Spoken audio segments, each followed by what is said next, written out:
Good afternoon, all of you. So we have come to the end of this faculty development program on this emerging topics in computing, where we discussed about quantum, microfluidics, and on last day we talked about Memristors, probably known as resistive RAM. So we are lucky to have Dr. Shubham Shahai, who is an assistant professor in the Department of Electrical Engineering at Indian Institute of Technology, Kanpur, India. Prior to joining IIT Kanpur, he worked as a postdoctoral research scholar at the University of California, Santa Barbara. He received a B.Tech degree in electronics engineering with 4 gold medals and several cash prizes from IIT PhD Varanasi in 2014 and PhD degree in electrical engineering from IIT Delhi in 2018. He has authored a book on junctionless field effect transistor design, modeling, and simulation, which is published by the Willy IEEE Press. He has also published several peer-reviewed articles on topics including semiconductor device design and modeling, neuromorphic computing, and hardware security primitives utilizing emerging non-volatile memories. He's been an editor of the IET Technical Review and review editor for Frontiers in Neuroscience, Neuromorphic Engineering, and Frontiers in Electronics, Integrated Circuits, and ULSI. To add a few, I would also like to say one more thing, that he was a postdoctoral student of Professor Dmitry Stukov, who fabricated the first Memristors. So we are going to listen from horse's mouth.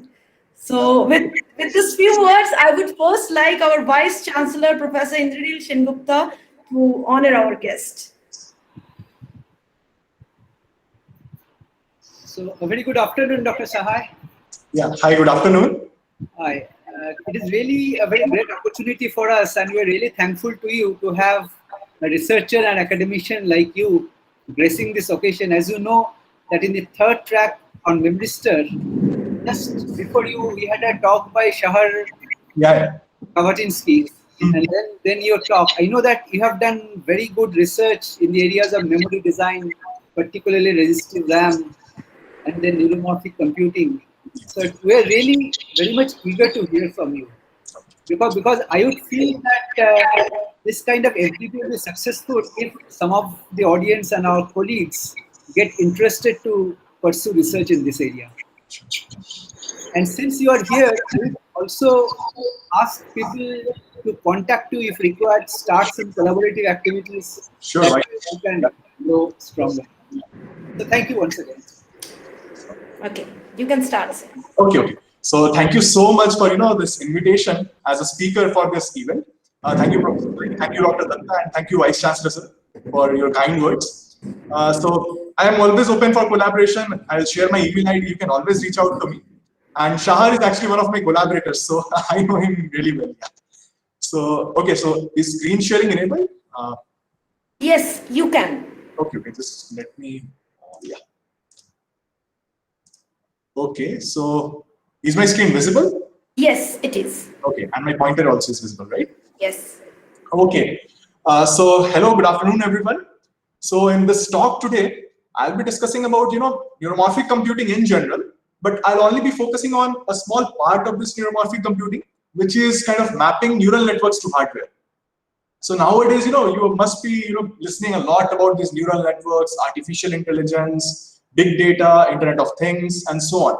So what exactly are these, and how exactly we can map these neural networks, which are kind of software-based primitives, onto the hardware? How we can accelerate them? So some part of those we'll be covering in this talk. So before I get into the intricate details of neuromorphic computing and start talking about neural networks and all those things, let me give you some insight into what exactly is happening right now, or let us just discuss some of the recent news. So the first news that I'll be discussing is about this cyclo-18 carbon. So what exactly is this cyclo-18 carbon? So this is another allotrope of carbon, similar to your graphite, your diamond. This is also an allotrope of carbon. It has got 18 atoms arranged in the form of ring, and these ring is formed by alternate single and triple bonds. So this may appear, interesting to some chemists, but why am I talking about this? So its theoretical evidence dates back to 1970s, but it was only with the advent of the fabrication technology, advances in the fabrication technology, that a team from IBM Zurich and Oxford were able to synthesize it. Now, this may not appear interesting to us as electrical engineers, but what is interesting is the moment this atom was fabricated, the moment it was synthesized, IEEE Spectrum comes up with an article saying that unique carbon allotrop offers path to neuromorphic computing. And when I read this article, I was intrigued. How can this be used for neuromorphic computing? So there the authors claim that in the future, we may have these atoms acting like neurons and these bonds acting like synapses. I don't know at what time of future we'll be able to see that, whether we'll be alive or not. But that was really interesting, and that kind of tells you that whatever new thing is proposed, people have started telling that okay, this will be used for neuromorphic computing. So while reading this article, a scene flashed across my mind from the famous Three Idiots movie. I guess all of you must have seen that. So when Farhan Qureshi in Three Idiots was born, so his father took him up and said, my son will be an engineer. So that time the craze was, engineering. So at this time, the craze is, attributing anything that you discover, its application will be where? Neuromorphic computing. So such is the craze of this topic right now. And it's not a thing of future. Why? Let me just give you another instance. So now let me talk about this transit chip. So in this video, the bicycle that you can see over here, it can, balance on its own. It can hear your voice control. It can balance on its own. It can hear your voice commands, process them. And if you tell it to turn left, it will turn left. If you tell it to speed up, it will speed up. So this is not a scene from, some sci-fi movie. It can even track human beings. So this is, not a scene from sci-fi movie. It's real, and it's 1 year, this discovery dates back 1 year. So what exactly is unique about this? So here, this bicycle is fitted with 4 neuromorphic chips. So let us discuss about those chips. So this system was developed at Peking University. Obviously, it will have multiple sensors, because unless sensors are used, you cannot get any input from the external environment. But those sensory inputs are then kind of processed using 4 neuromorphic chips, and those are integrated in 28 nanometer process. So these chips have a throughput of 1.3 teraops per second. Let us not go there now. What is interesting is, the operating frequency of these chips is only 300 megahertz. Now, if you compare it with your general purpose CPUs that you use, or even now the laptops that you may be using, or even your mobile phones. So the laptops that you use, typically their frequency of operation is some gigahertz, 3.1 gigahertz to 4.1 gigahertz, and you can even overclock it. But the point to note here is general CPUs, they work at a frequency of some gigahertz, and this it's working at a frequency which is 1 order less than some gigahertz. So even with a lower frequency, this is able to perform everything quite efficiently. So this is one of the attributes of this field of neuromorphic computing. You do not need ultra fast chips. You can work even with a low frequency and still perform way better than your conventional computing systems. Why? That I'll discuss later. But let us now discuss about what are those 4 neuromorphic chips that are present in this system. So we have one chip which is performing exclusively CNN, or convolutional neural network, and that is used for image processing and object detection. Then we have a dedicated chip for CANN, which is continuous attractor neural network, which is for human target tracking, which is doing right now. Then we have a spiking neural network chip inside it, and that is being used for voice command recognition. Now, a point about spiking neural nets. So these are pretty close to how computations are being done on human brains.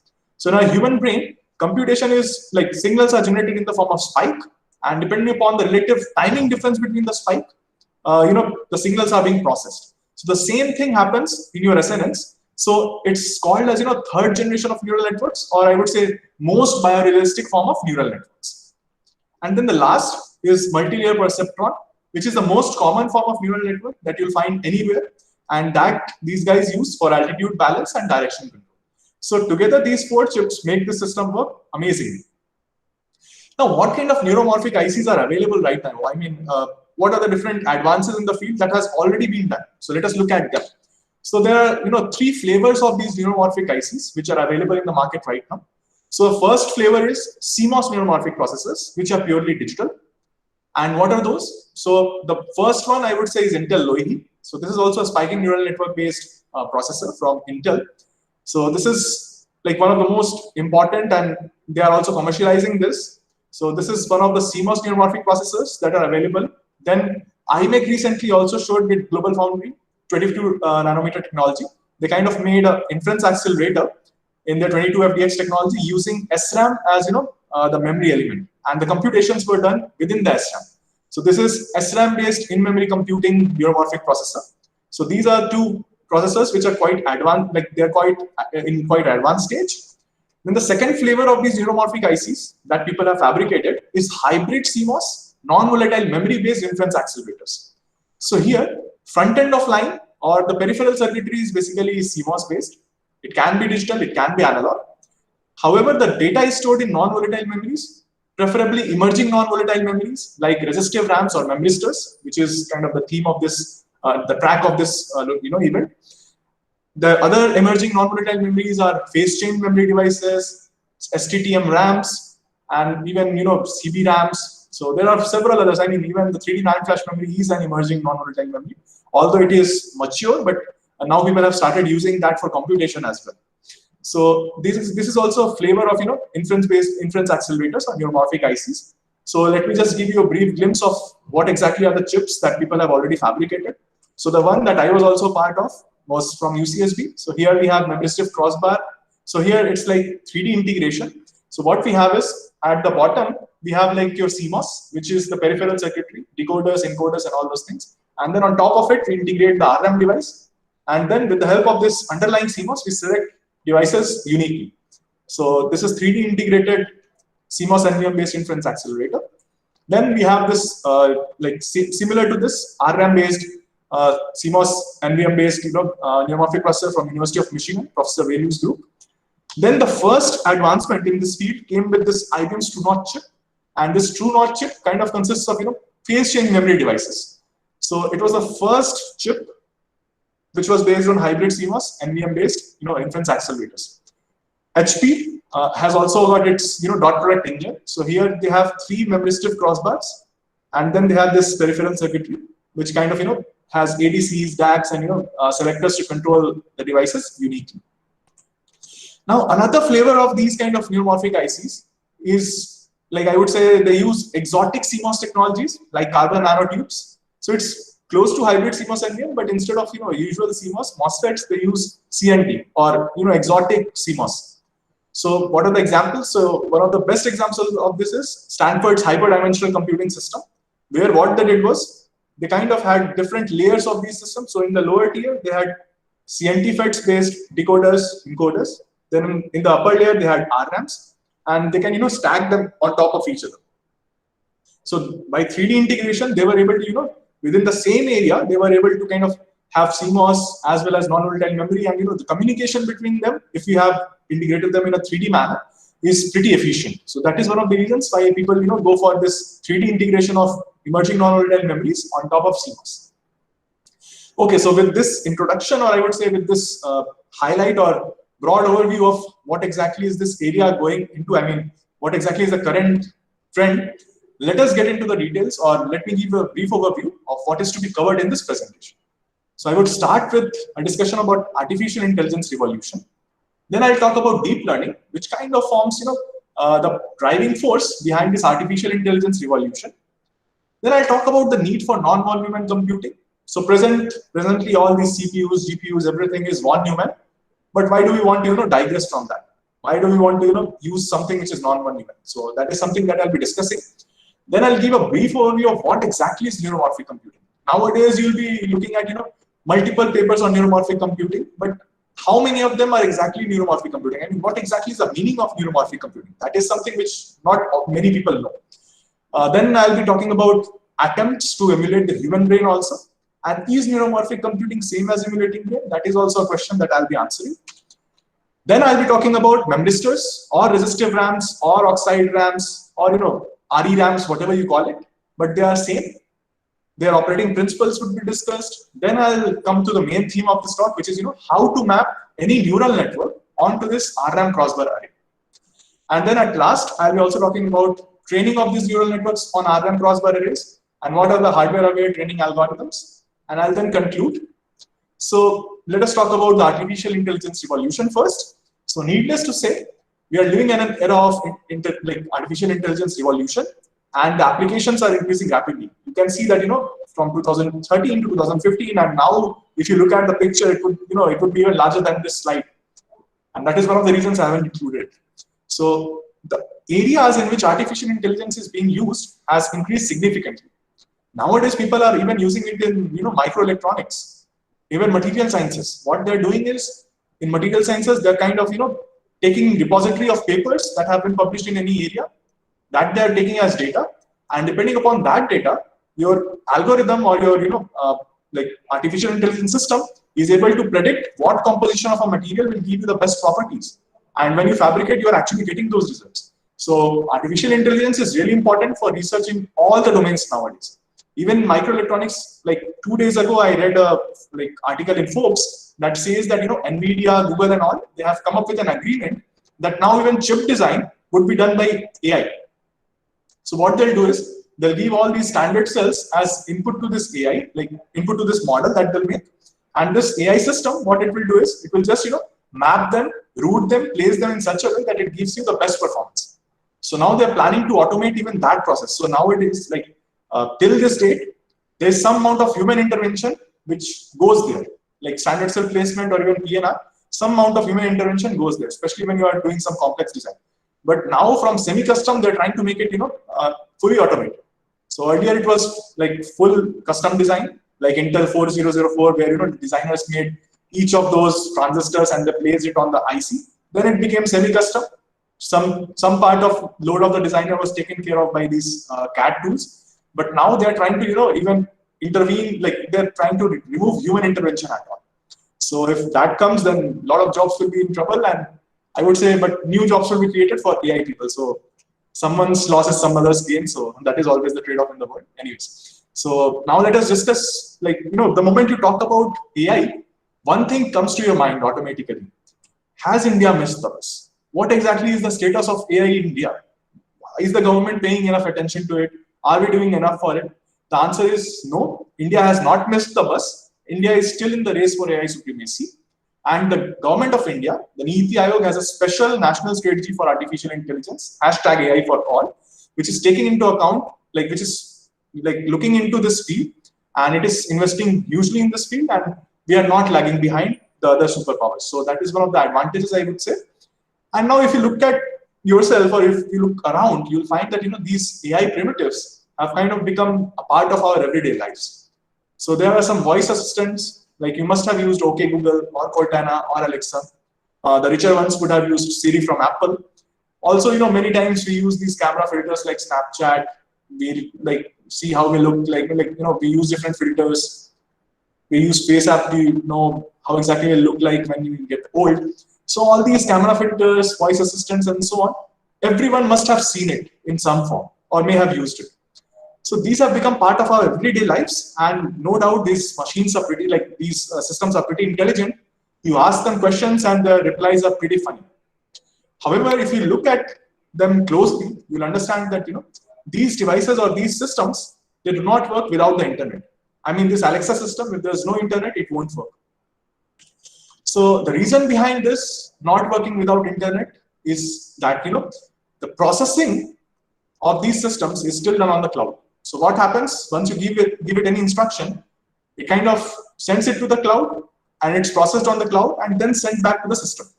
So whenever you do anything with these systems, there has to be a data transfer to the cloud and back. But we don't want that, right? We want the devices to be sufficient enough to process them where they are. Because in many remote places, you won't find internet connectivity. So the game, or the main goal of industries, is to move this computing paradigm from this cloud to the edge, that is to the IoT mobile devices itself. And what are the constraints for that? So if you want to move from cloud computing to edge computing, you need to improve energy efficiency, speed, as I told, that you can compromise with it. Because even if you are working at 300 megahertz, you saw that systems were working pretty fine. So you can compromise with speed. Cloud, you have to be pretty fast because you have to process several instructions parallel. Area-wise also, you need to be more area efficient. Why so? Because unless you are area efficient, you won't be able to pack these chips or do these things on IoT mobile devices, which are resource constrained, like energy is constrained, their area is constrained, they need to be pretty small, handheld. And also flexibility, you can kind of reduce the flexibility. I mean, you can make application specific accelerators also. Unlike cloud, where it has to process all the kinds of instructions that are coming. I mean, even speech processing you have to do there on the cloud. You can even do image processing, all the things you should be able to do. Always it's better to have something which is general purpose or flexible. But even if it is not general purpose or flexible, if it is very application specific, you can work around that, right? So these are few of the constraints that one has to take care while going from cloud computing to IoT or mobile device-based computing or edge computing. Now, let me discuss about deep learning, which has been the driving force behind this artificial intelligence revolution. So here, I will be taking like a simple case of a three-layer, like a single hidden layer neural network, which is called a multi-layer perceptron or a classifier. So what this classifier does, you feed it an input image, and then it will tell you what image, like what family this image belongs to. For instance, if I feed this image of panda, label dash will come as panda. If I feed this image of human, it will tell that, okay, it's human. If I feed it a tiger, it will say that, okay, it's a tiger. So these nodes here of the neural network are called neurons. So all these nodes, they're called neurons. And the edges or the lines which connect two nodes are called synapses. So what exactly happens in these neural networks? So in these neural networks, what happens is any input image, for instance, is consisting of several pixels. Suppose this pixel of suppose this panda is there. So there are several pixels. So you must have heard about 13 megapixel cameras, 64 megapixel camera, 108 megapixel camera. So that megapixel is the number of pixels which is present in one image. So what people do is generally they downscale any image. Let's say I'm downscaling this image to 28 cross 28 image. So there are 28 pixels here along the row. There are 28 pixels along the column. So there are a total of 28 cross 28, 784 pixels. Now what people do is they feed this pixel intensity or the light intensity of a pixel. They convert that to a number and feed it to all these input neurons. So how many neurons are there? As many neurons as the number of pixels are there in this image. So what they do, they convert this image pixel intensity into numbers, and then those numbers are fed as input to this neural network. So this happens with this input layer or the first layer of neural network. Then what happens, or what is the basic operation which is performed in the neural networks? It's simply vector by matrix multiplication or multiply accumulate operation. So what happens? These input vector or this input pixel values are multiplied with the synaptic weights, and then before coming to the next layer, they are just accumulated. So then the input vector is multiplied by the synaptic weight matrix and then accumulated just before the neuron. So just before the neuron, what you get is summation of xi times yij, xi times wij. So this xi are your inputs and wij are your synaptic weights. Now before sending it to the next level of neurons, for instance, let's say here my weights are stored, wi1 to let's say win. Then what happens? The moment it gets this input, it is being vector by matrix multiplied and then sent to this neuron, this neuron, this neuron. Every neuron gets it. Now what happens? This performs a thresholding function, and this thresholding functions can be a ReLU function, a tanh function, a sigmoid function, before sending it to the next layer of neurons. So what happens basically in any neural network? First, vector by matrix multiplication will be performed, and then a thresholding function will be performed. And then it will be propagated again here. Then it will be multiplied by the weight matrix over here, connecting these two layers. And then it will come here. Then again, thresholding function will be performed. Then again, it will be multiplied by this weight matrix. Then again, thresholding function will be performed by this, which will finally output a label. So label is also a number. So how do we classify whether it's panda or human or tiger just by a number? So let's say if it is 0, it's a panda. If it is 1, it's a human. If it is 2, it's a tiger. So it's called one-hot encoding. So we one-hot encode all the labels, and then depending upon the number that turns out at the output, we say which class it belongs to. So the functionality of this neural network is kind of embedded in how you are initializing these weights. So this weight matrix kind of give this functionality to this neural network. So what we do, how do we assign it appropriate weights. So what we do is initially we take random weights. So initially we randomize these weight matrices, and then what we do? Then we take a training set. So what exactly is meant by a training set? So in the training set, we know an image and the corresponding label. For instance, here out of these three images, let me divide it into training set and test set. So my training set is first image, its label, second image, its label, and test set is only this last image. So what I do here is, I first apply this panda image, I convert its pixels into like pixel intensities into numbers, I feed it here. With randomized, like initially randomized weights, I kind of look at what is the label dash that is coming out here and how I am doing it. So this image first undergoes vector by matrix multiplication here. Then again a thresholding function is performed. Then again a vector by matrix multiplication. Then again a thresholding function. Then again a vector by matrix multiplication. And then the label dash. And then what I do is I kind of see whether this label dash is panda or not. So we know it a priori that our image belongs to panda. We pass this image through this neural network and we see the label dash and we find out how exactly or how far is this label dash from panda. And then we tune these weights in order to reduce the difference between panda and this label dash. And then what we'll do, once we have done this, then we'll feed another image. Again, this pixel intensities would be converted to some numbers. They'll be fed as input layer. Then vector by matrix multiplication, thresholding function, vector by matrix multiplication, thresholding function, again vector by matrix multiplication, and then we'll find label dash. And then we'll find out how much this label dash is away from human. And then we'll tune these weights in order to make that difference pretty small. So after every forward pass, which is vector by matrix multiplication plus the thresholding, what we are doing is we are checking out the difference between label dash and label.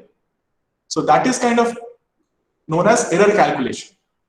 And once we know the difference between label dash and label, then what we do is, then we back propagate this error and tune these synaptic weights in order to minimize the difference between them. So this process of tuning the weights in order to match the label of training set with the label dash is called training process. Now let us focus more on this training process. So what exactly happens is, the moment we get a label dash, we define a cost function. What is a cost function? It simply tells you how far this label is from label dash. So popular functions are this mean squared error label function, that is label minus label dash square by 2. So the larger the difference between the two, larger is the cost function. If you are minimizing the cost function, then you are reducing the difference between label and label dash. There can be other cost functions as well, like log logistic cost function and so on. Now, as I told you, that cost or the difference between label and label dash is a function of weights and bias. For the time being, let's just ignore bias and let's just see that, let us just concentrate on this weight. So cost is a function of weight and the bias. Now what we are exactly doing, we are updating these weights to reduce the cost, right? So here you see that we were just looking at this cost, and then depending upon the cost, that is difference between label and label dash, we were tuning these weights. So we are just updating weights to reduce the cost. So main goal is to reduce the cost. How? By changing the weights. Now let us take a case where this cost is only function of two variables. That is, C is a function of only V1 and V2. Now a simple chain rule, you can find that change in the cost is given by gradient of the cost with respect to first variable times the change in the first variable plus the gradient of the cost with respect to second variable times the change in the second variable. So change in the cost is simply gradient multiplied by change in variable. And what is this gradient? Gradient is simply partial derivative with respect to that variable. Partial derivative of the cost with respect to that variable. So change in cost is simply the gradient of cost with respect to that variable times the change in that variable. Now, the variable change is in our hands, right? We are inputting something to this neural network. So we can change what exactly, like we can tune the weights. So we can change this variable on our part. That is, users can tune this field. So users can change this variable. Now, if the users change this variable in such a way that it is negative to the sign of the gradient and proportional to the sign or proportional to the gradient value. That is, if we change our variable such that it is equal to negative of gradient of this cost with respect to that variable, then we'll ensure that, the change in the cost, that is delta C, is minus eta times gradient whole square. Since this is a positive quantity, gradient square is a positive quantity, will ensure that del C is always negative. So when del C is negative, what does it mean? The cost is always reducing. The change in the cost is negative, that is the cost is reducing. So just by changing the weights such that they are negative in sign and proportional, like the magnitude in change is proportional to the gradient of the cost with respect to the weight, that ensures that you are always minimizing the cost. So it's simply visualized here. So if a ball is rolling down the hill, it will always follow a path which shows it negative gradient. So here the gradient is negative, so it is falling down. So if one follows the path of negative gradient, we always land up in the least energy space. So that is what this theory is all about. I mean, this algorithm is called gradient descent, and this is one of the most common algorithms which are used for neural network training. Now, once we have found out adequate value of these weights, which are giving us the best accuracy for this training set, what we do is we perform something which is called inference or forward pass. So in inference, what happens? Now the network is trained. Now we do not change the weights. We freeze the weights, and then we deploy this neural network in the field. And then we present to it any unknown image, which was not present in that data set.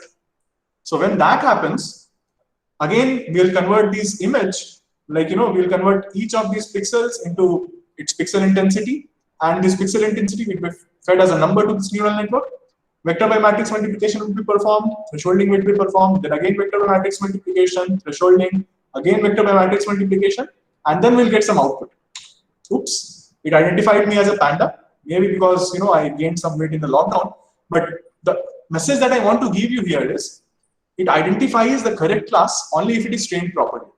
Only if you have found out appropriate set of these weights, which are giving you the best classification accuracy on the training set, then only it can perform well even on the training, even on the test set, or even while inferencing. And the best part about this field is, nowadays there are some neural networks which are performing even better than a human brain for some application, not for all application, for some application. Also, if you look at Google's data center workload, around 95% of this Google's data center workload goes on doing these neural networks. So MLP, which is multi-layer perceptron, which I already talked about, this takes around 61% of the power of Google's server. LSTMs, which are kind of recurrent neural networks, they kind of they are neural networks with a feedback where even the outputs from previous time step can be fed as input to the network. So that is why the name recurrent. And those LSTMs kind of occupy 29% or around 29% of this Google's data center workload is going on performing these LSTM. So these LSTMs are kind of very important for time series prediction, like the share market prediction, whether it will rain or not. Even COVID-19 predictions, LSTMs are basically used for that. Also CNNs are mostly for image processing, and nowadays their accuracy is significantly high and their percentage has increased. But the point that I wanted to convey is that 95% of Google's data center workload still goes on doing all these machine learning tasks. And Google's data center workload, you can understand how much amount of energy would be going on in these these tasks. Now let me talk about these neural networks in some depth. So this graph over here, it tells you how many giga operations need to be performed for classifying one image into corresponding label. So here we have shown several neural networks like VGG16, 19, ResNet, GoogleNet, AlexNet. So these are most popular neural networks which people use. And this graph simply tells you how many number of operations each of these neural networks takes in order to classify one of these inputs into its particular class. So if you look at the numbers, it takes at least greater than 10 giga operations. So it takes more than 10 into 10 power 9 operations. Now what exactly is one operation? One operation is vector by matrix multiplication over here, because that is a fundamental operation that is performed in the neural networks. So you can imagine, for just classifying my image into a particular class, a neural network is taking 10 into 10 power 9, 10 to power 10 vector by matrix multiplications. So you can assume how much resource intensive, how much computationally intensive these applications are. Also, the size of these circles tell you the number of weights and the number of biases or the parameters that you need to store in order to run these algorithms. So that is also is in some mega, right? 155 mega, that is, some 0.1 giga or something. So they are not only resource intensive, computational intensive, but they are also memory intensive. They require a lot of memory consumption as well. So all these things make them quite complex systems. However, this field has evolved rapidly. Why? So this field evolved rapidly not because of the new algorithms. It grew rapidly because we had powerful computing systems such as GPUs on which we could run these systems. So this field of neural network has been there since 1960s, but only recently we could find its application to be, we could find that it can be applied to some practical scenario, or it can give us some useful results for practical applications. Because the previous neural networks in 1980s or 1970s, they were pretty small. So they could only perform some logic operation, like a XOR or something. And that is why they were not very popular. But nowadays, these neural networks can do some tasks which, the general computing systems cannot do. So that is why, there has been a huge interest by the community in this area.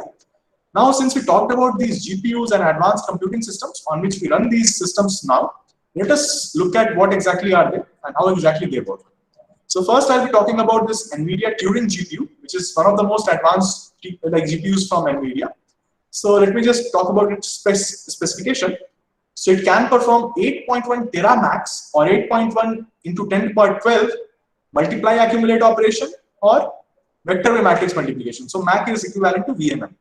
So it can perform 8.1 tera vector by matrix multiplications, consuming 36 watts of power. However, you may know that in your mobile phones you cannot give 36 watts of power. Why? Because your battery is only 5 volts. Maximum current that it can deliver is 1.2 amps.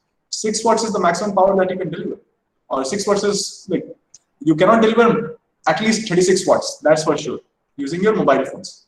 So this kind of GPU cannot be installed in your mobile phones, and hence these neural networks cannot be, the information by these neural networks cannot be processed in your mobile phones. But why is it so? I mean, why can't its energy efficiency be improved? So the reason is, be it GPU, be it CPU, or be it FPGA. The inherent architecture is von Neumann architecture.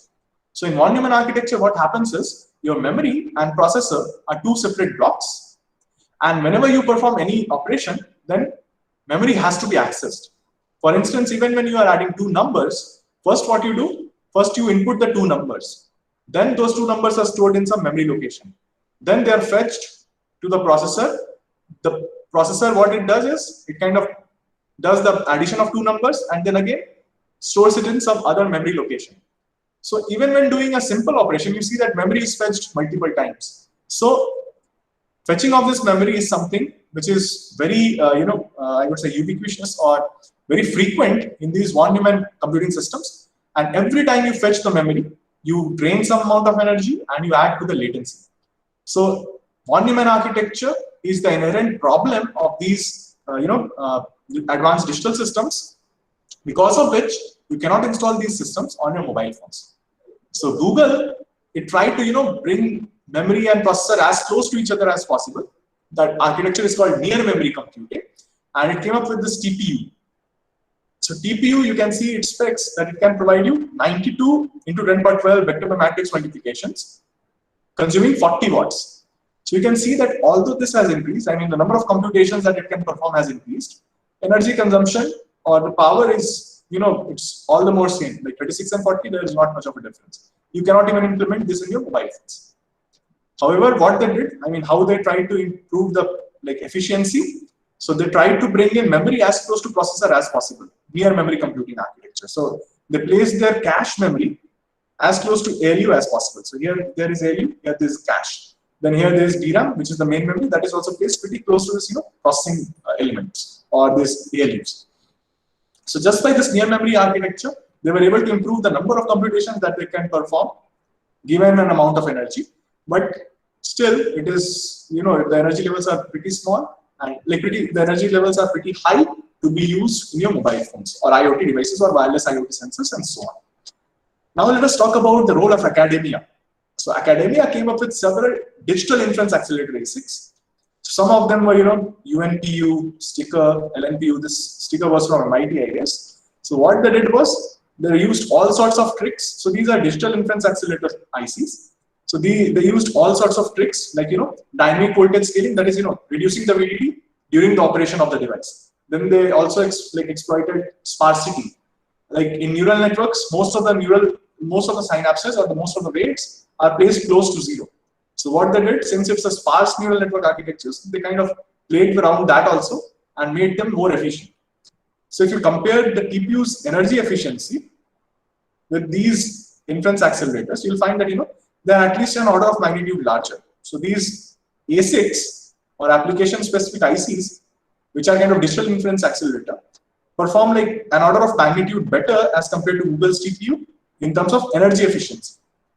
However, these ASICs are application specific and they're not very general. Like your TPU is general, your GPU is general. It can perform several kinds of machine learning workloads, but these ASICs are not kind of general purpose units. So there is no flexibility. And what do you mean? Like, what do I mean when I say it's not general? Let's say the sticker. If it is made to run ResNet for some image processing application, it will perform well with that ResNet for that image processing application. But if you give it as if you give to it a voice processing application or speech processing application, then it won't be performing good. So it is made only for a specific task and only to operate at a specific neural network architecture. And that is why you don't have a flexibility. But what exactly we want is, we want the processor which can process speech, which can process video, which can process our languages. So it can process everything. So we want a general purpose accelerator. So these digital ASICs cannot be general purpose.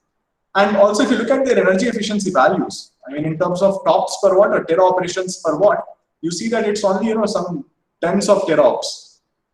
However, the energy efficiency of human brain is 10.6 teraops per watt. So you can understand the difference between the human brain's efficiency and these advanced digital accelerators efficiency. However, we know for a fact that vector by matrix multiplication is the common operation in all these neural networks. So if we can somehow accelerate vector by matrix multiplication, if we can find out the hardware for performing vector by matrix multiplication efficiently, we'll be able to perform all the neural networks, or we'll be able to accelerate all the neural networks. We can improve their energy efficiency and we can make them even on our mobile devices. So with this introduction, let me talk about neuromorphic computing. So as I was discussing, human brain is kind of very efficient machine. However, in our human brain, memory and processing are not two separate blocks. So our human brain operates on what is called a non-von Neumann computing system. So what exactly happens here? Memory and processing are located in situ. I mean, where the memory is, processing is also done at the same place and at the same time.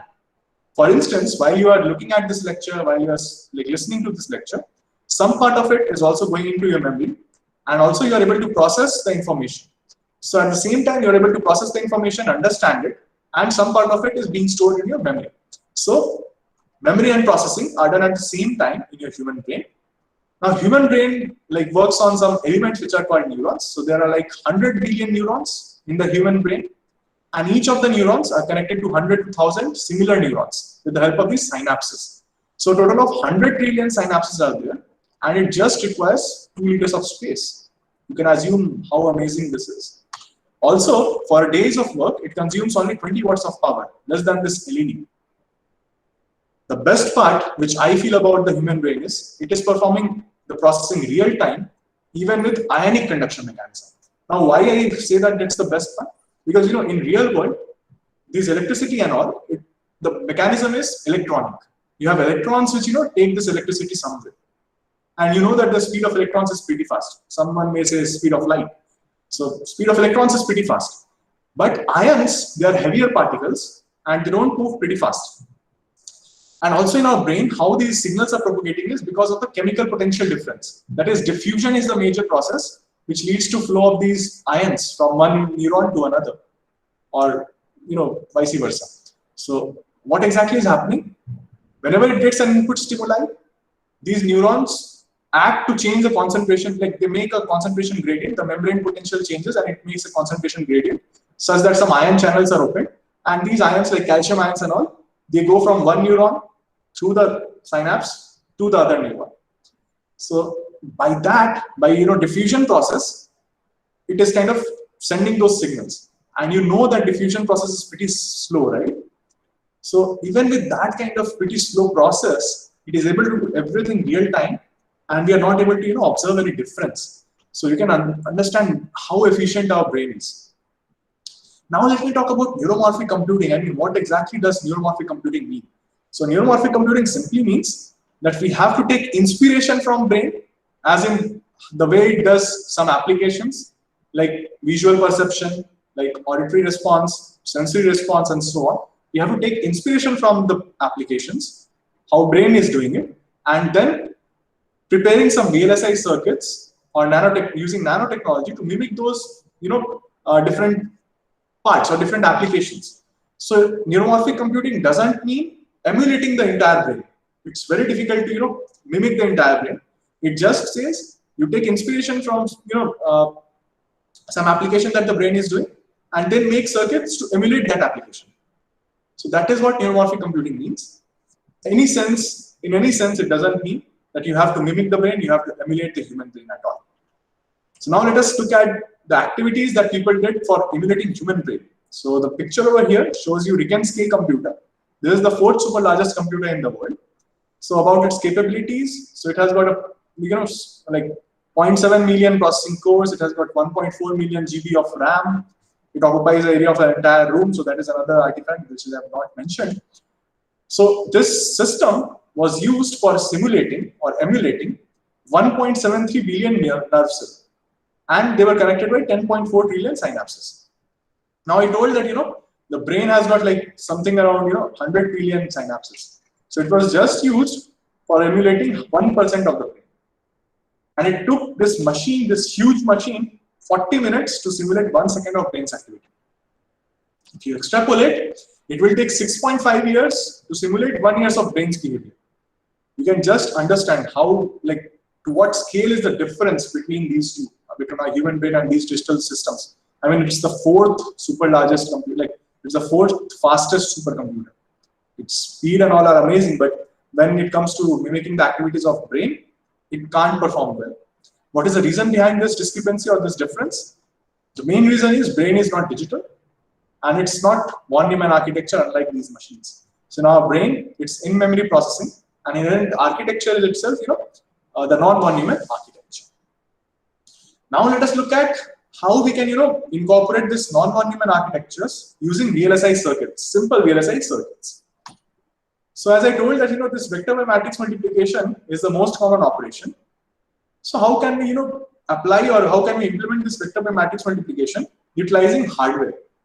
So the easiest approach of all, which Professor Carver-Mead of Caltech gave in 1980s, was using these cross-point arrays. So what exactly are these cross-point arrays? So in these cross-point arrays, you have these columns and you have these rows.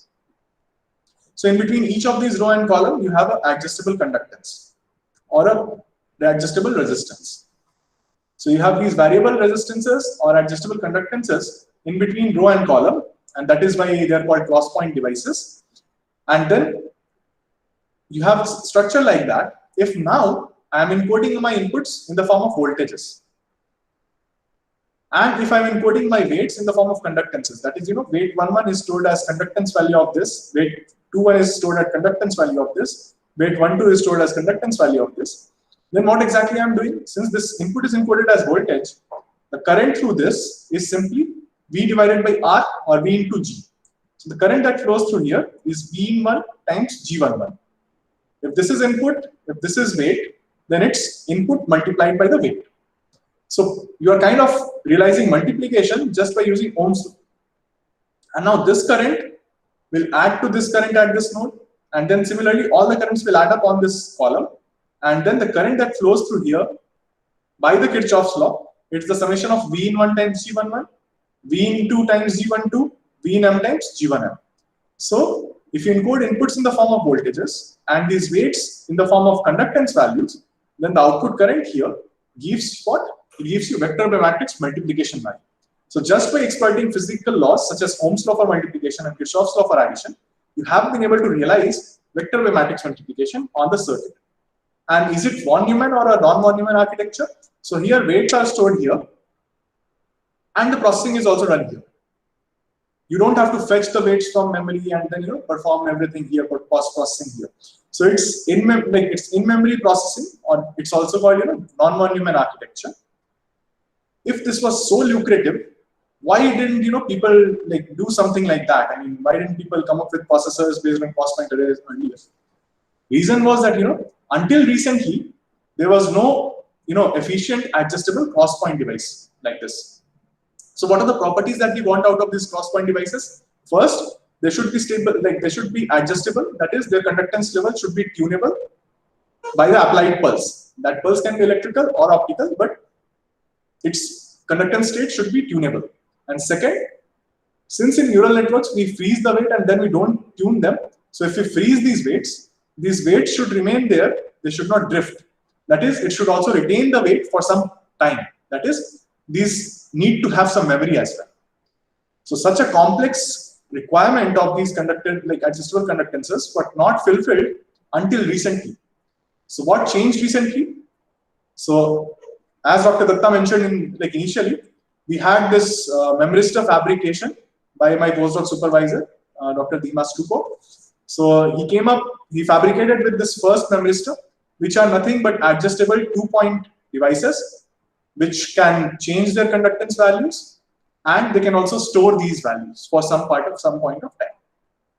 So now let me just talk about one form of cross-point device, which is also known as Memristor or RRAM or RERAMs or even oxide RAMs. So this shows you the passive RRAM crossbars that we had in UCSP. So what exactly is an RRAM? RRAM is nothing but a metal insulator metal stack. So like you have a metal oxide semiconductor stack in a MOSFET, in RRAMs you have metal insulator metal. So have you seen metal insulator metal before? Yes, you have. It's simply a capacitor, right? So metal, insulator sandwiched between two layers of metal is a capacitor. However, here the insulator which is sandwiched between two layers of metal can be reversibly switched to exhibit two different conductance states or many different conductance states in between extreme states. So I'll discuss that later, but at this point of time, you just understand that each of these memristors can exhibit different tunable conductance states. I'm asking one question here. So for neuromorphic computing, the 0T 1R is more preferable than 1T 1R, right? So it depends upon the level of precision of tuning. So here, if you are talking about 0T 1R, then area-wise it's more efficient as compared to 1T 1R, because the 1T 1R will take an equivalent area of that of flash transistor, because there a transistor is kind of available, right? You have to have a selector device which is typically a transistor. However, here, since you don't have that transistor, area-wise it's pretty, area efficiency-wise it's pretty good. However, the tunability, as in there in 1T 1R structure, you have this property of just by having the gate of the transistor as another controlling node, you can tune the resistance state of the RRAM precisely. Here you don't have that property.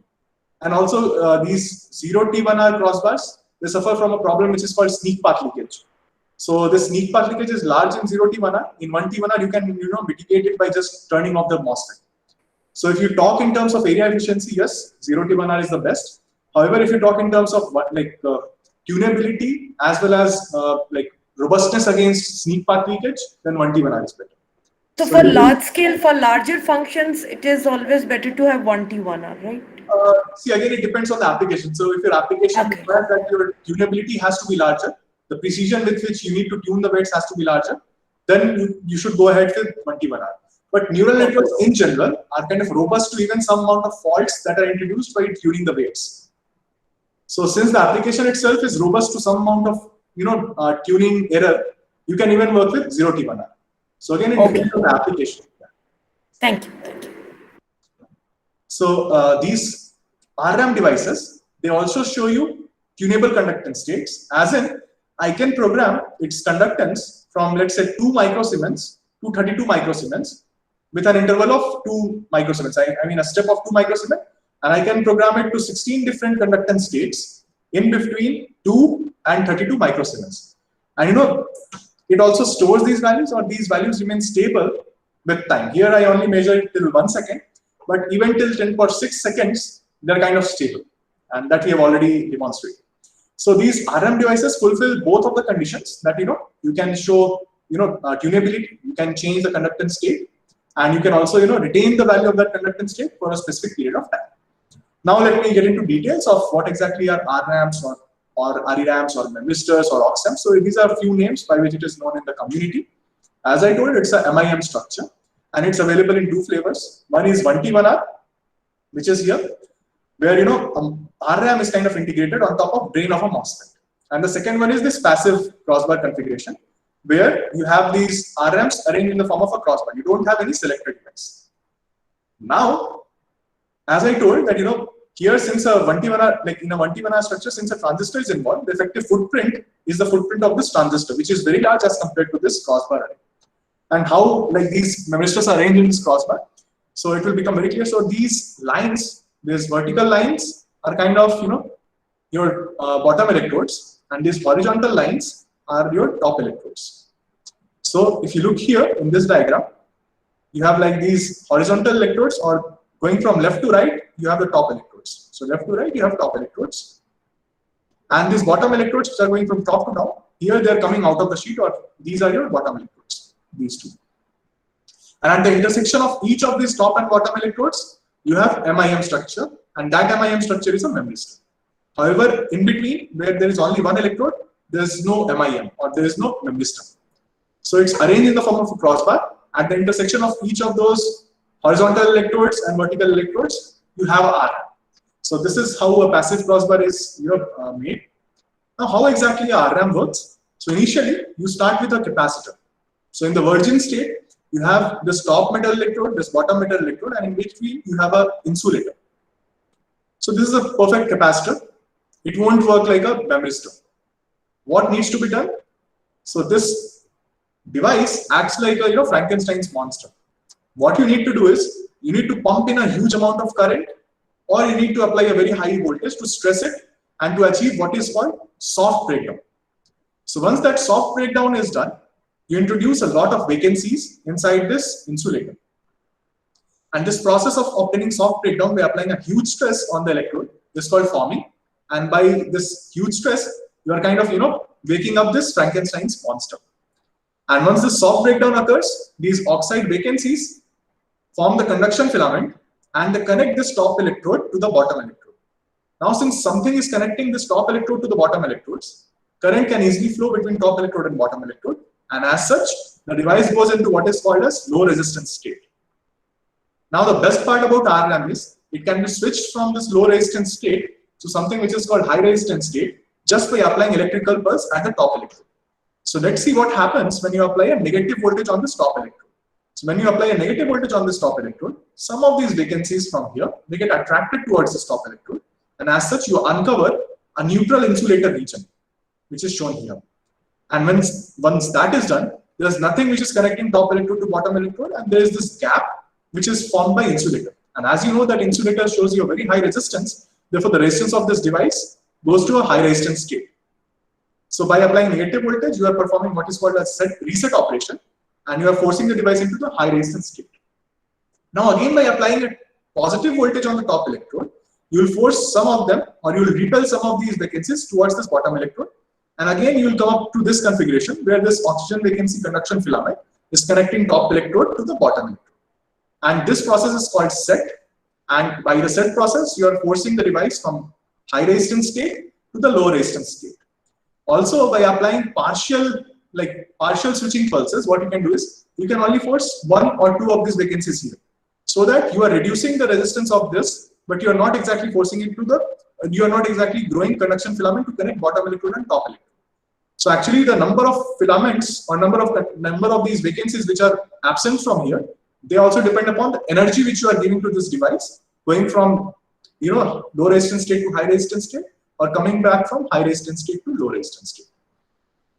So the best part about these devices is this conduction filament of oxygen vacancies, you can control its growth and dissolution just by controlling the pulse which you are applying to the top electrode. So that's the best part about this device. So let me just brag about its good behavior. So they're extremely scalable. People have shown 3 nanometer cross 3 nanometer. In fact, 1.5 nanometer cross 1 nanometer Memristors have also been demonstrated. And then the best part about it, it can be tuned to any intermediate level. So the process of tuning it to intermediate level, what you basically do is you do a program verify algorithm. So in that, what you do is you apply some programming pulse or you apply some pulse, and then by reading, so it's program verified. So first you program, that is you apply some pulse, programming pulse, and then you verify, that is you read the state of the device and you see whether you have reached the desired state or not. Suppose we want to reach this 15 microsiemens or 15 microamps current, or we want to extract 15 microamps of current from my RAM, from going from the 7 microamps of current.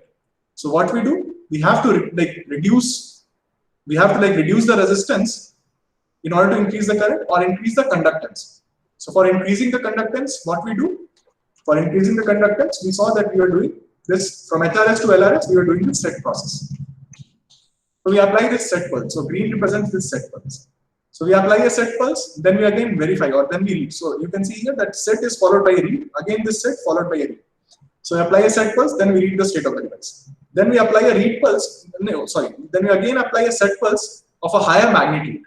Why higher magnitude? Because we want to reach to the desired level as fast as possible. Your programming speed is also something that matters. So if you change, if you apply a larger set voltage, if you have a larger amplitude of the set voltage, then you change the conductance or you increase the conductance by a larger amount. So then I apply it again. Then I again read the device state. I find that okay, it has not reached it again. Then I again apply this high magnitude set pulse. I see that okay, I have reached here. Then I again read the device, and then I find that okay, I haven't reached 15 microamps still. I again apply a set pulse which is having a higher magnitude, still higher magnitude, and then I reach this place above 15 microamps. So now that I know that I have overshooted the value, that I have reached a value which is larger than the desirable value, then what I do is I kind of start to reduce my conductance by applying reset pulses. So I apply reset pulse, then I read the device, then I apply reset pulse with a larger magnitude, then I again read the device. And let's say I reach this 15 microamps by series of these pulses. And then I read the device continuously to see that, okay, I'm stable at this position or not. So just by applying these set or reset pulses, by changing their amplitude or their time, you are kind of, giving a larger amount of energy to this device, and you are altering the vacancy configuration or the conduction filament configuration. Now the best part of these devices is that you can map any input pattern onto the crossbar.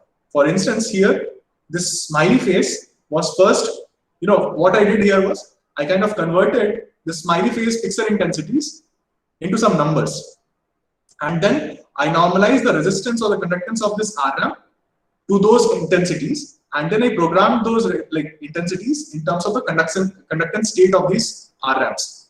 So here R1 to R20 represents 20 different top electrodes. C1 to C20 represent 20 different bottom electrodes. And at the intersection of each of these top and bottom electrodes, you have RAM. So you have RAM here, you have RAM here, you have RAM here, you have RAM here, and so on. So I was able to program, you can see that I was able to program this smiley face onto my crossbar just by mapping the pixel intensities as the resistance states or the conductance states. However, if you look here, this smiley face has got a mole on his cheek, which is not present in the original smiley. This is not a mole, but this is a device which was not functional. So this device we were not able to form it, and this was not functional. But you can see that it's with very ease we could program any pattern of weights onto our Memristor crossbar by using this program read algorithm. Also, the best parts about this is it offers you a high retention. These conductance states will remain there even beyond 10 years of operation. And also it shows you a fast switching between LRS to HRS and so on. So these are a few advantages. Now let us talk about the challenges. So the challenges for RM is first, there is a large variation in set and reset threshold voltage. Because you are working around with these conduction filament, you are working around with these oxygen vacancies.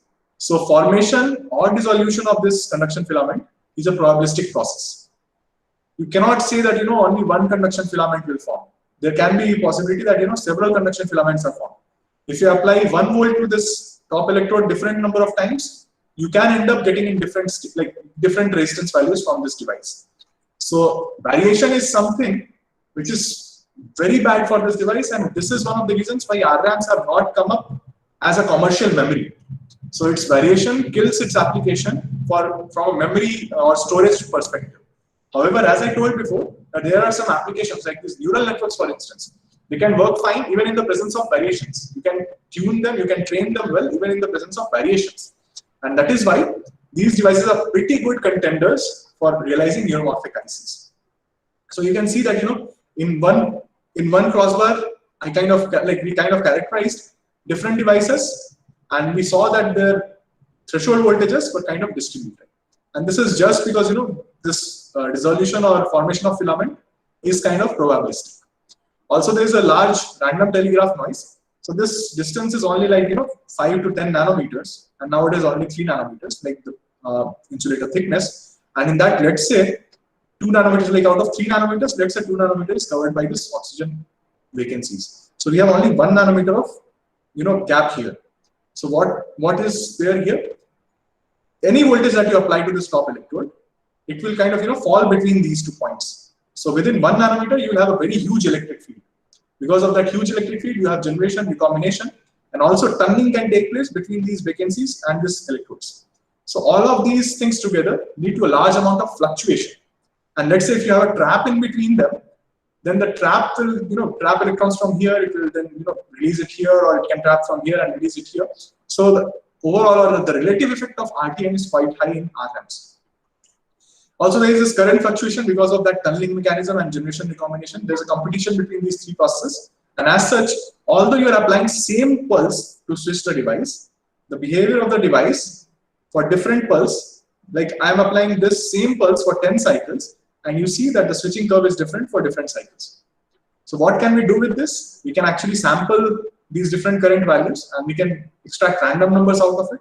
Or even this RTM, each time when you are measuring the RTM, you'll get a different noise voltage. So that voltage can be, you know, extracted for random number generation. So hardware security is also one of the field where RRAMs are used, just because they inherently show some variations, which are not process related. I would say this is inherent to its operation. So this is more fundamental.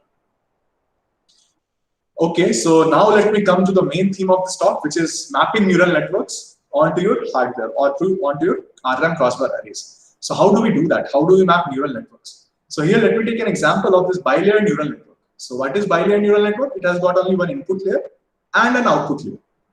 And here I also write something which is called XC2 training. So what exactly is XC2 training? So in XC2 training, what we do is, this neural network training is basically done in the software using MATLAB or Python. And then we find out these set of appropriate weights, which gives us the best kind of performance for this training set. So here, what is the training set? So here our training set is 3x3 binary image. So there are 3 different classes of those binary images. So there is Z, V, and N. And how is this training set created? With just one flipped pixel. So we have flipped one pixel in each of these, and then that represents class of C. Each of these images represent class of V. Each of these images represent class of N. Now, once we get these weight values from software simulations, what we do is we program these weight values, or we convert these weight values to conductance. Now, how do we do that? A very simple expression is, the conductance value is something which is G minimum, which is the minimum conductance rate which the RM offers, plus Wij value which you obtain from the software, multiplied by Gmax minus G. Now Wij is kind of normalized to 1. So the minimum value is 0. So when the weight is 0, you get conductance as G. When the weight value is 1, that is the maximum value of normalized value of weight, then you get Gij equals to Gmax. And all the weights between 0 and 1 are mapped between Gmin and Gmax. And that is what we want. However, the problem arises here that, you know, in the software, your weights can be bipolar. They can be negative as well as positive. However, conductance, since it's a physical quantity, it's always positive. Unless you are talking about some negative differential resistance region or something, your resistance and conductances are generally positive. So how do we map something which is negative onto this positive conductances, or with the help of these positive conductances? So the question arises, how do we handle or map these negative weights? So what we do is, we follow something which is called differential scheme. So in differential scheme, what happens is, each of those weights are represented as 2 subweights. So we have positive part of the subweight, which is Wij plus, and negative part of the weight, which is called Wij minus. And each weight is represented as difference of this. So how do we, attain a negative weight? For negative weight, Wij plus is less than Wij minus. So for that, the weight will be negative. For each of these, for each of these weight values, we assign dedicated row. So let me go ahead. So what happens is, Ij plus, that is, if in this row, if in this column, so, okay, let me just talk about this. So in this crossbar, these are your, these are your rows, these are your columns. So at the intersection of each of these rows and columns, that is all these squares, you have R-ramps. So each of these R-ramps are kind of, storing some value of weight. Now for each of these weights, like for positive weights, we dedicate one column. For negative weights, we dedicate another column. And then how do we take the difference of the two? The difference is simply difference of the current that flows between them. So if we are applying a voltage here, so if we are encoding inputs as voltages, we are applying here. It gets multiplied by these positive weights. So that is obtainable as Ij plus, which is here. And these weights, which are encoded as inputs, they are multiplied by these negative weights, which are stored in this column. And they are kind of multiplied. And what we obtain is negative part of this weight. And then here we can use a simple op-amp to get Ij plus minus Ij minus, the difference of the two. That is how the differential scheme is obtained. And the best part is, if same kind of noise is introduced on both of these columns, that also gets rejected because it's kind of subtraction of the two. So how exactly we are applying any pattern on this crossbar? So you see, this crossbar is represented in the form of. I'm just interrupting once. So this is how practically it is done? Yes. Okay, so to use two separate crossbars, it will take a huge space, right? Because some have done using that. Some of them have done. Yes. Two crossbars can also be used. That's not an issue. Yeah. But if you want to, give a practical hardware demo, then working with one crossbar is easier, right? Rather than of course. Yes. Yeah. So how we exactly, let us see how exactly, we kind of convert these inputs, how we apply these inputs to these crossbars. So as I told you, for that binded neural network, what we had was, we kind of simulated it in software. We got these weight values. We converted it into these conductance values. Now we divided those conductance values as, positive part of conductance, negative part of conductance. Like positive weights are represented by this column. So weights, positive weights are kind of converted to conductances and mapped here. They are stored in these R-ramps. Negative weights are kind of converted to conductances and then they are stored in these columns. So how we apply the inputs? So suppose we have an input which is like this, which is Z. So how we apply it? So first we look for its pixel intensity. If it is black, we apply a plus VR. If it is white, we apply a minus VR. If it is again white, we apply a minus VR. Again black, plus VR, plus VR, plus VR, minus VR, minus VR, and then plus VR. And then this bias we are ignoring for the time being, so let us ignore that. Bias is just to improve the accuracy of the neural networks further. So this is how we apply voltages to read the currents, to get these currents. Now once we get the currents, we take the subtraction value. So difference between I1 plus and I1 minus, that gives the current through the first neuron. I2 plus and I2 minus, the difference between the two, that gives you the current through the second neuron. I3 plus minus I3 minus, that gives you the current from the third neuron. So just by using this, mapping these weight values that we got from software onto this crossbar, we are able to find out the vector by matrix multiplication or the current that are flowing across these neurons, flowing out of the neurons. So let us see what happened during the hardware implementation. So what happened was, whenever we showed this network any image or whenever we entered any of the input patterns shown in this class of Z, we found that I1 plus minus I1 minus was the largest. So neuron Z, the first neuron which corresponds to neuron of Z, that was giving you the maximum amount of current. And then we converted into voltage. So that was giving you the maximum voltage. If we apply any of these patterns belonging to this class of V, we find that, second I2 plus minus I2 minus, that is giving me the maximum current. That is, my neuron V is giving me the maximum amount of current as compared to other two neurons.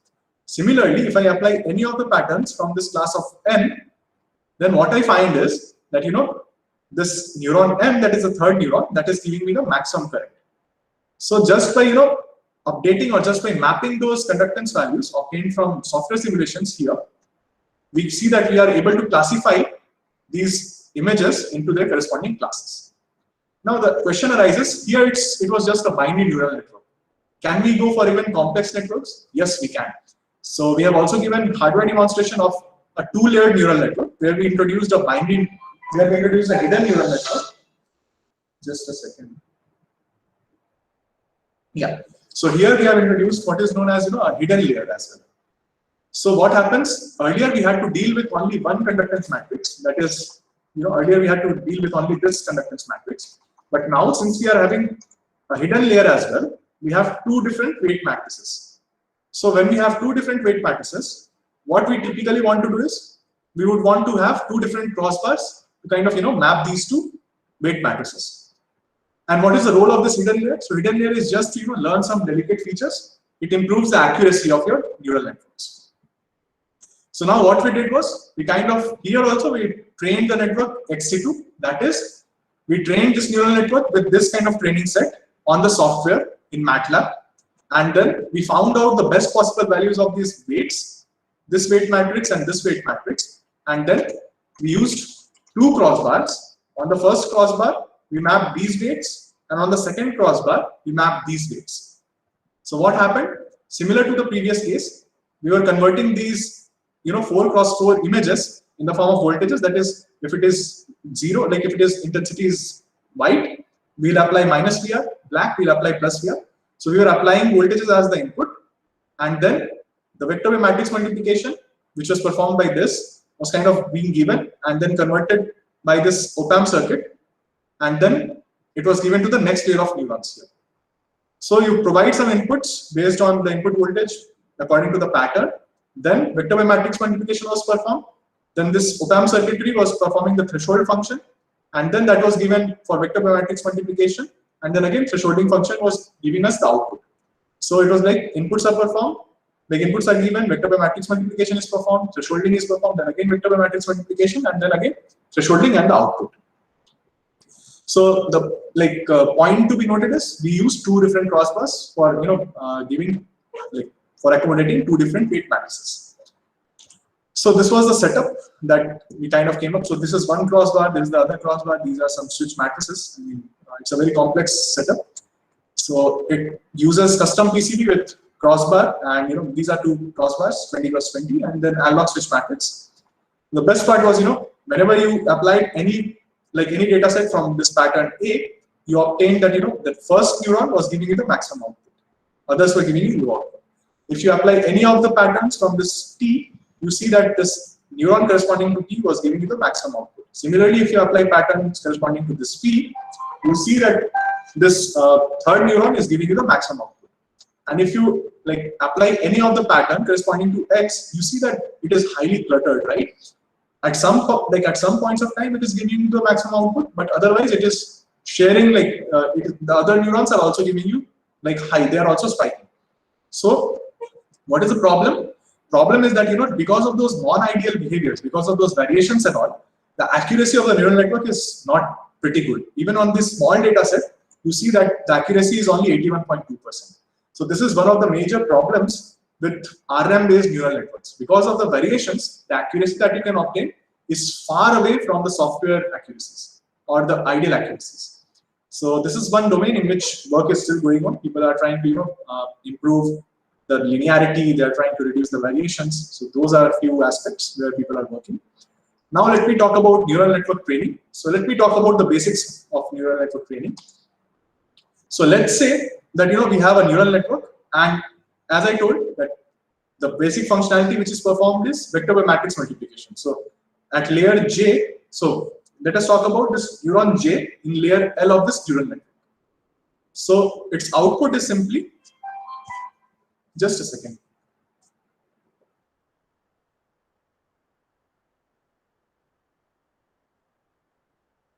Yeah. So the output of this neural network is neuron is simply vector by matrix multiplication corresponding to the weight matrix of the previous layer multiplied by the inputs and then the bias. And then what this neuron does, it simply performs this F, that is the thresholding function, before supplying it to the next layer of neural networks. So now let us say that we have a daemon sitting at neuron J in layer L. And now this daemon is actually trying to help us increase the accuracy of our neural network. So what it is doing is, it is changing this vector by matrix multiplication value by a value which is delta Yj. So once it is doing that, the amount of change in the cost can be given by this chain rule. That is, the amount of change in the cost is simply gradient of the cost with respect to this output multiplied by this change in this del Yj, right? So it's gradient with respect to the vector by matrix multiplication multiplied by this change in the vector by matrix multiplication value which the daemon is doing. Now this del C, like this del C which is given by this gradient multiplied by this change, this gradient is kind of called the error of this neuron J in layer L. Why is it called an error? Because heuristically, it gives you a sense of error. How? If this gradient is large, then even if you change this vector by matrix multiplication value by a small amount, you see that the cost changes very large. So that means that neural network was not optimal, and there was a huge scope of reducing the cost or changing the cost. So this gives you that the error was large in the neural network. Now, if this gradient value is pretty small, then even if you change this del Yj by large amount, the final cost won't change much, and it indicates that the neural network is already close to optimal value and the error is small. Now, the gradient with respect to weight is simply given by this chain rule, that is, gradient with respect to this vector by matrix multiplication value multiplied by gradient of this vector by matrix multiplication divided by gradient of this with respect to the weight. So this value, if we are representing it by error, then this is simply the input. So you can find out that gradient with respect to weight is nothing but the error, which is this gradient multiplied by the previous input. Now this simplifies our life significantly. Why? Because in the slide on gradient descent, we saw that we have to change the variable in order to reduce the cost. We have to change the variable such that the change in the variable is proportional to negative of the sign of the gradient and is proportional to the magnitude of the gradient. So the variable here is cost, and we have to change the cost such that the change in the cost is negative to the sign of gradient of the cost with respect to the weights, which we have calculated here. So this gradient is simply error multiplied by the previous input. So we need to calculate this and change the weight so that it is negative of this value. So now, that is what we understood from the previous slide, that we have to change the weight in such a way that it's proportional. The magnitude of change is proportional to error multiplied by the previous input. Now there are two ways in which you can do that. So one way is the stochastic mode. So in stochastic mode, what you do is you feed one input, then you look at the cost, then you find out the gradient with respect to the cost, that is you multiply the error with xn, and then you find out this del w, and then you change the weights there itself. Second method is after every inputs you are kind of changing the weights. Second method is you apply you apply the inputs one by one, you calculate the error values and the input values, you multiply it, you kind of calculate this gradient value every time, and then after, let's say you have kind of put in 10 inputs or 100 inputs, that is one batch of inputs, then you change the weights. So it can be done in two ways. One, in which you change the weights after application of each inputs, and second, when you apply multiple inputs together, calculate the gradient values, and then you change the weights only after you have applied several inputs. So there are two ways. One is called stochastic mode of training, other one is called batch mode of training. Now, in each of these applications, whenever you want to train the neural networks, you have to calculate this gradient, and that is given by error multiplied by this input. So what exactly you have a problem here is that you have to calculate the value of error, and you have to calculate the value of xn, then you have to multiply it and then store it in some memory location. So that becomes too complex for hardware. So people have come up with several hardware-friendly rules, one of them being Manhattan rule. So in Manhattan rule, what people do is they're not bothered about the exact magnitude of this en and xn, they're just bothered about the sign of en and xn.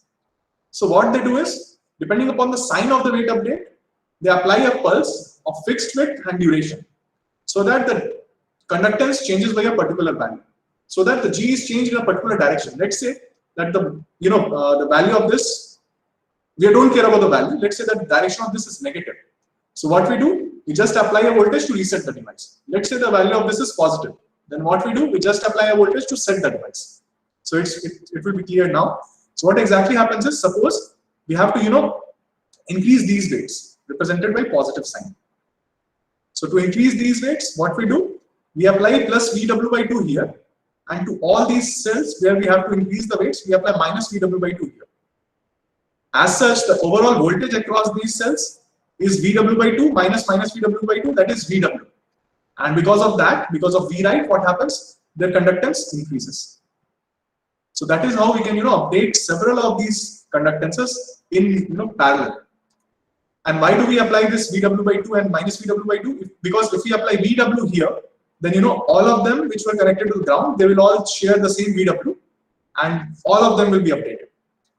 However, these cells which need not be updated, here the applied voltage is only VW/2, which does not change their conductance state.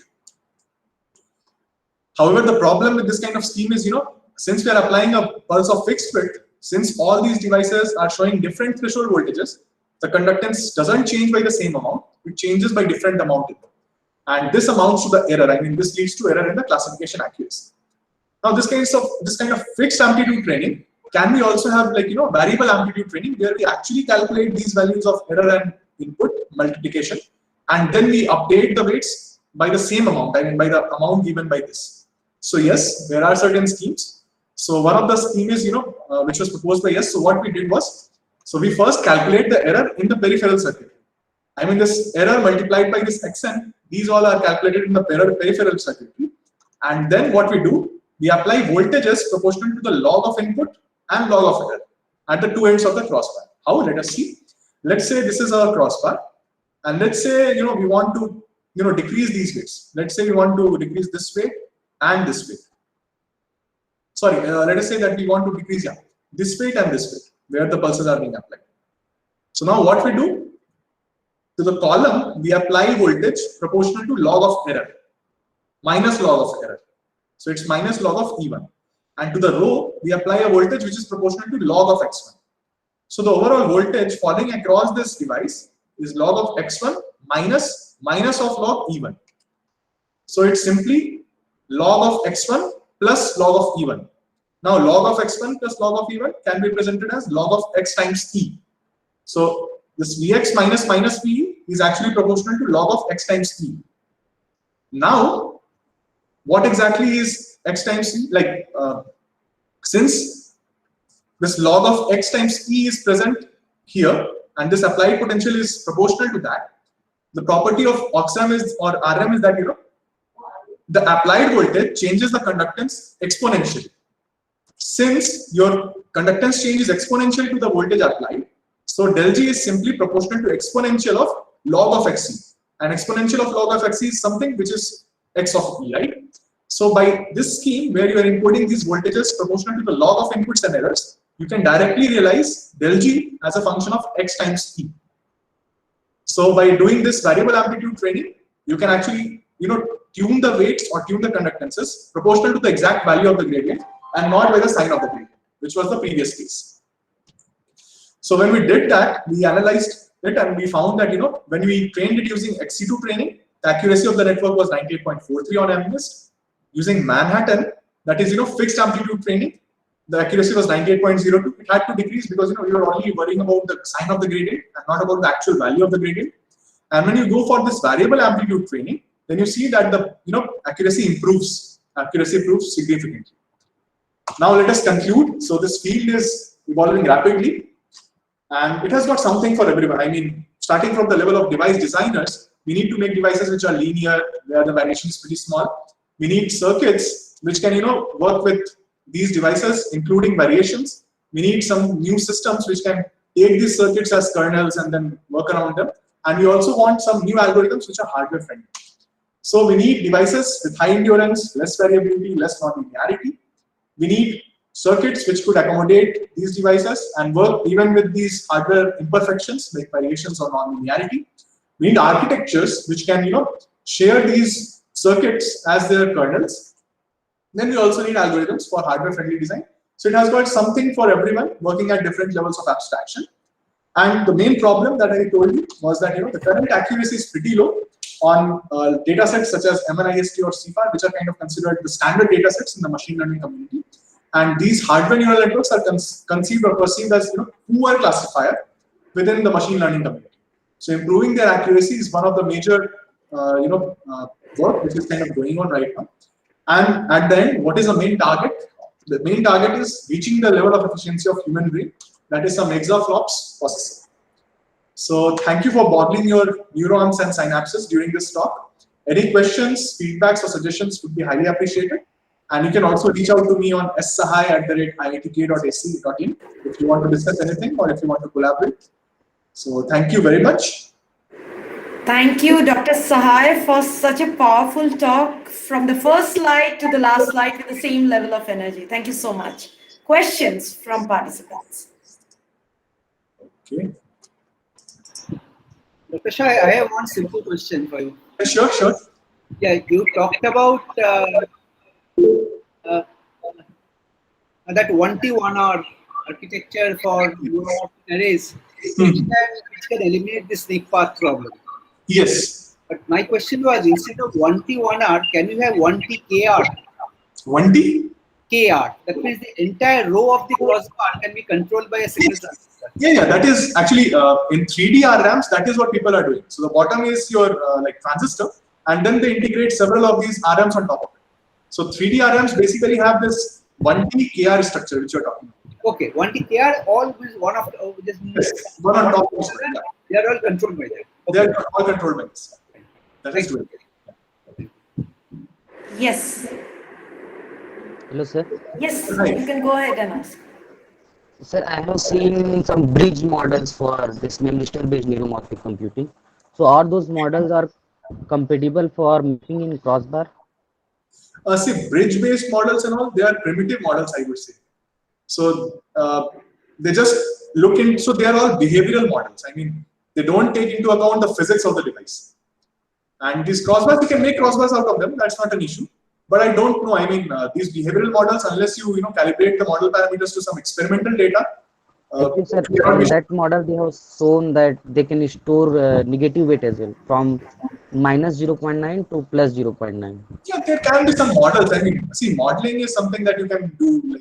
But when it comes to realizing practical circuits and giving hardware demos, it's very difficult. Let me tell you, it's very difficult.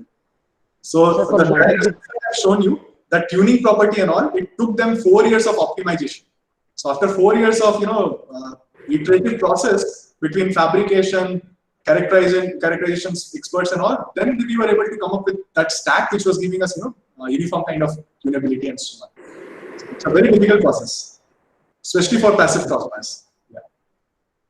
And sir, for this training of this network, we generally use softwares. Yes. And obviously we get some negative weights. So what we are doing is that we normalize that weights to R on to R off between ranges. So that Yes. also gives, like, in software it shows like, okay, it will give 97 to 98% of accuracy. But when we normalize it and we map it, that resistance to that crossbar network, it decreases that accuracy from up to 2% to 10%. So Yeah, what that is the is, solution for see, accuracy degrades significantly. That is true. And it also depends, see, neural networks, it also depends upon how you are training it. So there are some algorithms by which, even in the presence of this small R on to R off ratio, you can train your networks very precisely. You can improve the accuracy. So there are these other techniques, other tricks as well, like L2 norm and all, which you can actually exploit. You can, there's also this thing which is called quantization. So you can use quantization. You can, even clip. You can also clip the range of your weights. You can clip the range of your inputs, and you can also exploit sparsity. So all these things, if you do, then you can improve the accuracy significantly. So there are some tricks to train the neural networks in the presence of these hardware imperfections as well. Training with noise, training with limited range of R on to R, that is possible. Okay, thank you, sir. Thank you. Professor Haldar, you can ask your question, please. I have a two-part question here. Sure. So, if the as far as I understand, if the memristor is in off state, it is a capacitor, and if the memristor is in on state, it's a resistor. Now, also the programming line is an equivalent of a resistor. So the switching time of the two-part question is something like this: what would be the equivalent circuit for this? I think it's a resistor capacitor, and then it is a resistor. So what would be the kind of power consumption for a huge memory, and what would be the switching time?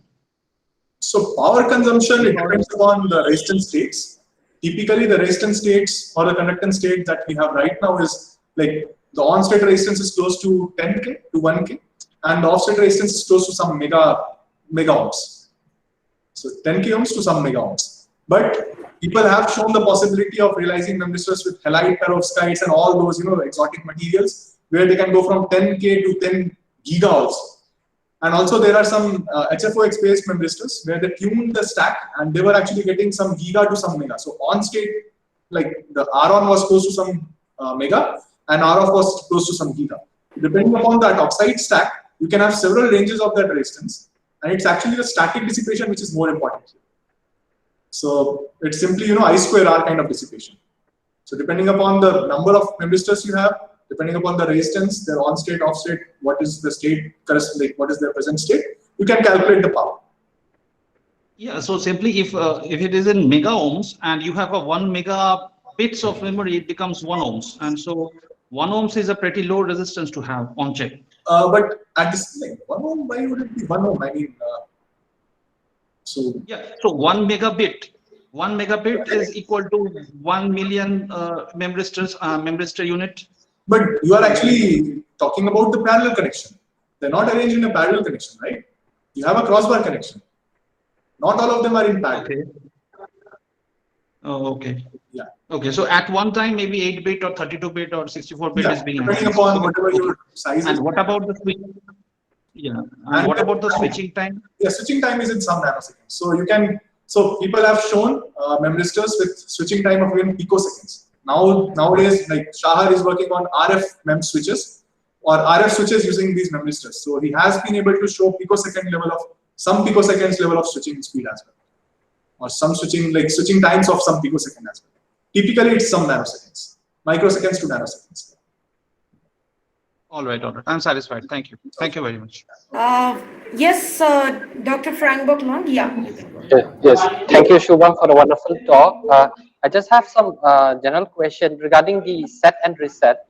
Okay. So, so far, what is the endurance of the memristor? Because I understand this operation we may have to set and reset the memristor multiple times. Yes. So, as compared to the prevailing CMOS technology, are we getting a better endurance or a lower endurance? Endurance is another aspect where memristor suffers. So typical endurance levels are 10 power 6 to 10 power 7. Still, I would say that it is better than your flash memories. So you have commercial flash memories, and there the endurance is 10 power 5. So there are some error correction circuits, and there are some these peripheral circuits where they're not scaling one device 10 power 6 times. They are distributing that workload across several devices. So at system level, you can play these tricks. You can distribute the workload among several of these devices, so that one device doesn't get scaled 10 power 6 times. Even if your system is getting, even if your system wants programming for 10 power 6 times. So those are few techniques which people use to improve the endurance, but typical values are 10 power 6. 10 power 6 to 10 power 7, maximum 10 power 7, I would say. So if you have any application which requires, switching beyond 10 power 6 or 10 power 7, you cannot use it. It will fail. And that is one of the reasons we do not go for, any such application with memristor where it switches between extreme memory states. If you are tuning it between intermediate states, it's fine. There your endurance can go as high as a 10 per 12. But if you are switching between extreme states, you are exposing the device to harsh operating conditions, and then your endurance is 10 per 6. Okay, and coming back to that, and if we couple in the crossbar array, let's say 1T 1R, so is it to say that if we don't have like a 0T 0R will have better endurance than the 1T 1R? See, it depends. Endurance is a property of material stack, right? So it depends upon the fatigue of that material stack. I mean, how fast you are able to introduce some defects which are gradually accumulating over time. You're not able to annihilate them or heal them up during the operation. So it is something which is related more to the material as compared to the architecture. So I cannot comment about 1T1R or 0T1R, but typically I would say that material stack is more important when you are talking about endurance. Yeah. Okay, thank you. Okay. Any other questions? Yes, madam. Thank you, sir. Thank you for a wonderful talk. Actually, one question is, you have talked about neuromorphic application. In that, I have read that the importance of content addressable memory. CAMS, yes. Yes, sir. What is the role exactly, sir? The content addressable Okay. memory role. In several applications, you exactly don't want to look at different memory locations. So CAMs are basically there. So in CAMs, what you do, let's say I have some DNA samples. Let's say I have some DNA sequences. Let's say one is corresponding to humans, other one is corresponding to bats. Bats I am saying because of COVID, but yeah. Let's say humans, bats, some dogs or something. So what people do is, in your memory, what they do, on the first row, they'll store all the DNA sequences corresponding to your humans. In the second, they'll store everything corresponding to bats. In the third, everything corresponding to dogs. So by doing this, what they're able to do is, if we get any query vector, like let's say I sample any DNA from outside, I do not know to which organism this DNA belongs to. Then in CAM, what we have is, we have stored this, and then we give that unknown sample as a query vector to this CAM. And this query vector is kind of compared against all of these contents. It's compared against first with the with the human DNA sequence, then with the bat DNA sequence, with the dog DNA sequence, and each of these will give you some output, some distance. So corresponding to the minimum distance, or wherever you find the largest amount of similarity, it will classify that as whether that obtained DNA sequence is belonging to humans or your dogs or bats. So that is how a CAM operates. So it's used for searching, for fast searching basically. Yes, sir. Yes. And sir, one more thing. Now, as the scale, now we are getting the chips about 5 nanometer. Again, it is going to 3 nanometer. Now the technologies is moving to ReRAM and FinFET. Compared to ReRAM and FinFET, which one will be better in terms of efficiency? Any such type of ReRAM is something else. ReRAM is a memory element. FinFETs are your logic switching elements. FinFETs are programmed to work as switch. Even you can program these RRAMs as switch, but its endurance is pretty small, as I discussed. It's 10 power 6, and 10 power 6 endurance simply means that if you operate it at 1 gigahertz, it won't be able to even run for 1 second. So before 1 second itself, the device will break down. So you won't be able to use it. Yeah. Thank you, sir. Okay, thank you. Is there any other question? Okay, if there is no other question, then I would like to ask one last question, basically. So when you talked about those neuromorphic arrays, so there are multiple such neuromorphic arrays for those neural networks, right? So in the hardware also you have done for one layer and then passing it to the next layer. So when you have done, have you directly connected, or there will be ADCs and then there will be... So vector by matrix multiplication followed by a thresholding function, right? Yeah. So that thresholding function has to be tanh or sigmoid or rel. So we have a op-amp circuit which is kind of processing the input which is being received by that vector by matrix multiplication circuit, and then it processes it. It performs that tanh function and then provides that output to the next tail of matrix or to the next crossbar. So we have some peripherals as well. Yes. Okay. And do we have some fabrication facility in India? Absolutely. Yeah, so I just wanted to confirm that. So you are working with your collaborators here. Yeah, I'm working with collaborators. Also, I have one MOU with CEA-Leti. So CEA-Leti and ST Microelectronics, what they have started doing is their 130 nanometer technology. On top, they can integrate on M4 RRAMs. So I have signed an MOU with them. They have given me their PDK. Now I can fabricate ICs where I have, in the front end of line, the CMOS is there till metal 4, and on top of metal 4, they will fabricate this RRAMs. So I've signed MOU, and soon we will send our first chip. So okay. So that's how it works. So we do not have a fabrication. We have some, we can fabricate them in IISc, but I don't know. I mean, dedicated team and all those things are required. And also, it will be very large, right? The nanometer will not be 130 nanometer, or no, the electrodes would be like here with aligners and all that. ISC has maximum electrode thickness that you can carve out any. For workable RMs would be something around 250 nanometers to 300 nanometers. Yeah, so thank you so much. So now we would like to call our head of the department, Professor Shoikat Maiti, to honor our guest. Thank you so much, Dr. Datta. Am I audible? Yes. Yeah. Thank you so much, Dr. Shahai.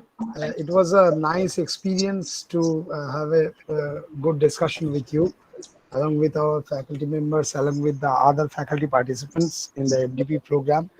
And it was a really, really lovely session from you. Sincere appreciation and regards from our School of Engineering to you. Please accept. As you know that during this pandemic, it is very tough but definitely after the pandemic, definitely we'll get in touch with you. Sure. And as soon as it will be over, we'll love to share our labs and everything to you, so that if there will be any scope of being a collaboration with you for the industry and academia, that will be a great one. And a small token of e-memento to you also. Yeah. Thank you so much for thank you. And over to Dr. Datta, please. Okay. Thank you so much, sir, for this wonderful presentation. Hope to see you soon in GIS University someday. Okay. Thank you so much for the invitation. It was my pleasure. Thank you. Thank you so much. Okay. So we have come to the end of this session. Now we will just invite our Vice Chancellor, sir, to